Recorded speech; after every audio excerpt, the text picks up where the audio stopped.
जय हिंद प्यारे साथियों। चलिए क्वेश्चन को स्टार्ट करते हैं। तो BA fifth semester home science का क्वेश्चन विथ आंसर सीरीज चल रहा है, तो आकर देखिए। तो रंगाई और छपाई के बाद उपचार को समझाइए। इसके पहले हेडिंग नंबर 5 तक पढ़ाया था। चलिए शुरू करते हैं। रंगाई और छपाई के बाद उपचार। पोस्ट डाइनिक एंड पोस्ट प्रिंटिंग ट्रीटमेंट। कपड़ों की रंगाई और छपाई प्रक्रिया महत्वपूर्ण हिस्सा होते हैं। ये उपचार कपड़े के रंग, बनावट और यथायित्व को सुनिश्चित करने के लिए किए जाते हैं। इन उपचारों का उद्देश्य रंग को स्थिर बनाना, डिजाइन को स्पष्ट करना और कपड़े को उपयोग के लिए तैयार करना। इस प्रक्रिया में रंगाई और छपाई के बाद कपड़े को विभिन्न रासायनिक, भौतिक और यांत्रिक उपचारों से गुजरना पड़ता है। तो पहला क्या है हमारा, धुलाई यानी वॉशिंग। विधि क्या है, रंगाई और छपाई के बाद कपड़ों को धोने का काम मुख्य रूप से रंग की स्थिरता और अतिरिक्त रसायनों को हटाने के लिए किया जाता है। दूसरा पॉइंट है, इस धुलाई में डिटर्जेंट या रासायनिक पदार्थों का उपयोग किया जाता है ताकि रंग को पूरी तरह से सेट किया जा सके और अधिशेष रंग या पिगमेंट को हटाया जा सके। महत्व क्या है हमारा, रंग स्थायित्व। यह धुलाई कपड़े को अतिरिक्त रंग और डाई को हटाती है, जिससे रंग स्थिर हो जाता है और कपड़ा पहनने के बाद रंग नहीं छोड़ता है।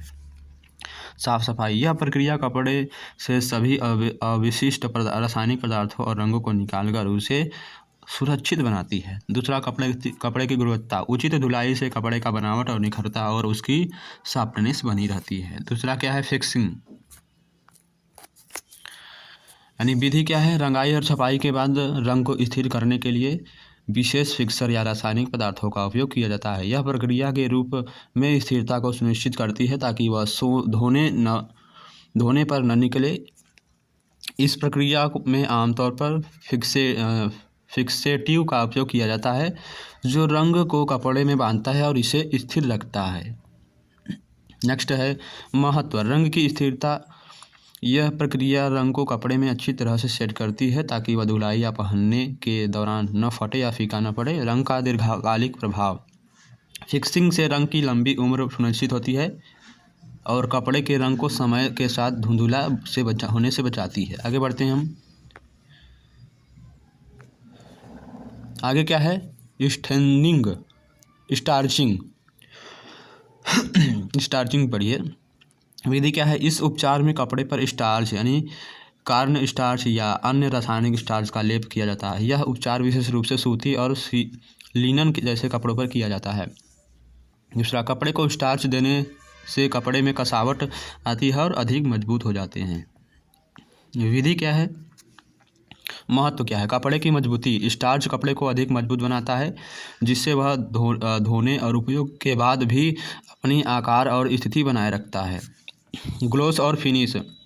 स्टार्च कपड़े को एक चमकदार ग्लोसी रूप देता है, जिससे कपड़े अधिक आकर्षक और सफ़ेद दिखाई देते हैं। तैयार कपड़े। यह खास तौर पर उन कपड़ों में उपयोगी होता है जिनमें अधिक टिकाऊपन की आवश्यकता होती है, जैसे कुर्ते, शॉर्ट्स या सूती सूट। नेक्स्ट प्रश्न है, प्रेसिंग और फिनिशिंग। प्रेसिंग और फिनिशिंग। तो विधि क्या है, रंगाई और छपाई के बाद कपड़े को प्रेस किया जाता है, जिससे उसकी झुर्रियाँ और सिलावटें हटाई जाती हैं। यह प्रक्रिया कपड़े की बनावट और रूप को व्यवस्थित करती है। दूसरा पॉइंट, प्रेसिंग आमतौर पर कपड़े की गर्मी से की जाती है और यह विशेष रूप से सिलाई से पहले किया जाता है। महत्व क्या है, रूप और सुंदरता। यह कपड़े को एक सुव्यवस्थित और फिनिशिंग लुक प्रदान करता है, जिससे कपड़ा अधिक आकर्षक दिखाई देता है। साफ और सुथरा। प्रेसिंग से कपड़ा पूरी तरह से साफ और झुर्रियों से मुक्त दिखता है। तीसरा, सिलाई के लिए तैयार करना। प्रेसिंग कपड़े को सिलाई के लिए तैयार करता है ताकि उसे किसी अन्य प्रक्रिया या डिजाइन में बदला जा सके। सफाई यानी ब्लीचिंग विधि। सफाई की प्रक्रिया कपड़े से किसी प्रकार के दाग, गंदगी या अंडर कलर को हटाने के लिए की जाती है। यह विशेष रूप से सफ़ेद या हल्के रंग के कपड़ों पर किया जाता है। दूसरा पॉइंट है, इनमें ऑक्सीजन, ब्लीच, हाइड्रोजन पेरोक्साइड और अन्य ब्लीचिंग एजेंट का इस्तेमाल किया जाता है। महत्व क्या है, साफ़ सुथरे कपड़े। सफाई कपड़े को एक समान सफ़ेद या हल्का रंग प्रदान करती हैं और किसी भी अनचाहे दाग को हटा देती हैं। रंग का स्पष्टता, ब्लीचिंग के बाद रंगों को स्पष्टता और तेजी बढ़ती है जिससे कपड़ा अधिक आकर्षक होता है।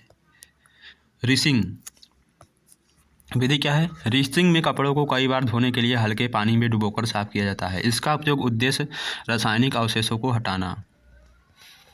महत्व क्या है इसका? रासायनिक अवशेषों की सफाई, यह प्रक्रिया कपड़े से किसी भी रासायनिक अवशेष को हटाने में मदद करती है जिससे कपड़ा सुरक्षित और स्वास्थ्य के लिए उपयुक्त हो जाता है। रंग की प्रकृति, रिसिंग के बाद कपड़े का रंग बेहतर दिखता है क्योंकि अतिरिक्त रसायनों और अवशेषों की सफाई हो जाती है। 7वां नंबर क्या है? ड्राइंग यानी सुखाना। धुलाई, फिक्सिंग और रिसिंग के बाद कपड़े को प्राकृतिक हवा से या मशीन के द्वारा सुखाया जाता है। इस प्रक्रिया में विशेष ध्यान दिया जाता है ताकि कपड़े का आकार और रंग बनाए रखें। महत्व क्या है? कपड़े की संरचना की रक्षा, सूखने के दौरान कपड़े को ठीक से फैलाया जाता है ताकि उसके आकार और संरचना को नुकसान न हो। गंध और गर्मी की सफाई, सूखने से कपड़े में नमी और गंध पूरी तरह से निकल जाती है जिससे कपड़ा ताजगी और नरमी प्राप्त करता है। नेक्स्ट क्या है? एंटी फेडिंग और एंटी सीलिंग ट्रीटमेंट। इस उपचार यानी विधि क्या है? इस उपचार में कपड़े पर विशेष रासायनिक एजेंट का उपयोग किया जाता है जो रंगों को फीका होने से बचाते हैं और कपड़े की सामग्री को खराब होने से बचाते हैं। महत्व, रंग की स्थिरता, यह उपचार कपड़ों के रंगों को समय के साथ फीका होने से बचाता है जिससे कपड़ा लंबे समय तक नया और ताजगी दिखती है। कपड़े की उम्र बढ़ाना, यह कपड़े को क्षरण और टूट फूट से बचाता है जिससे उनका जीवन काल बढ़ता है।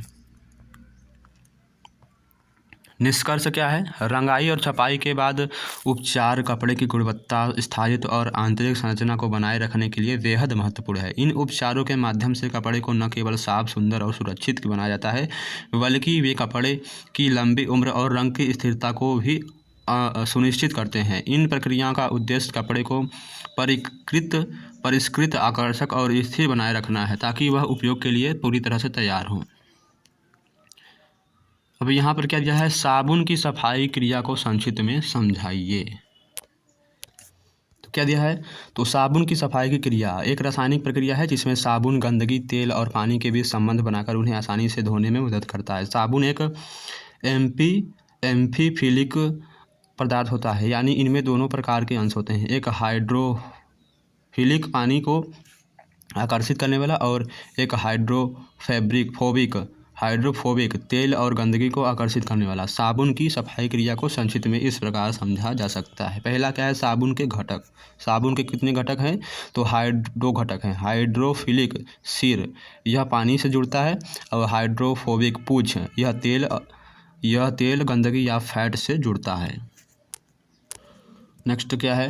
दूसरा क्या है? साबुन का काम करने का तरीका। तो पहला क्या है? गंदगी और तेल को जोड़ना। जब साबुन को पानी में डाला जाता है तो साबुन के हाइड्रोफोबिक पूंछ गंदगी, तेल या फैट की कीड़ों से जुड़ जाती हैं, जबकि हाइड्रोफिलिक सिर पानी में घुलकर इसे स्थिर करता है। दूसरा है एमल्सिफिकेशन। साबुन के अणु गंदगी या तेल के कणों को घेर लेते हैं और उन्हें छोटे छोटे कणों में बदल देते हैं। यह प्रक्रिया एमल्सिफिकेशन कहलाती है। अब ये छोटे तेल और गंदगी के कण पानी में घुलकर आसानी से धोने योग्य हो जाते हैं। धुलाई, जब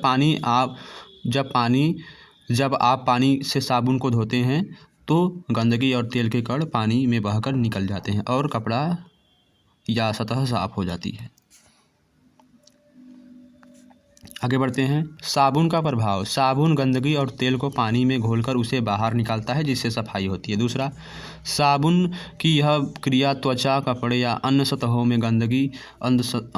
से गंदगी और तेल को हटाने के लिए प्रभावी होती है। निष्कर्ष क्या है? साबुन की सफाई क्रिया एक रासायनिक प्रक्रिया है जिसमें साबुन गंदगी, तेल और पानी के बीच एक सेतु का काम करता है, जिससे गंदगी और पानी में घुलने योग्य छोटे कणों में बदल दिया जाता है और अंततः वे आसानी से धोकर बाहर निकल जाते हैं। अब इसके बाद आपको नेक्स्ट हेडिंग पढ़ाया जाएगा, परिसज्जा क्यों की जाती है और इसकी प्रक्रिया क्या होती है, इसको समझाया जाएगा। तो आज के लिए इतना काफ़ी। नेक्स्ट वीडियो मिलते हैं BA 3rd year 5th semester home science का वीडियो है।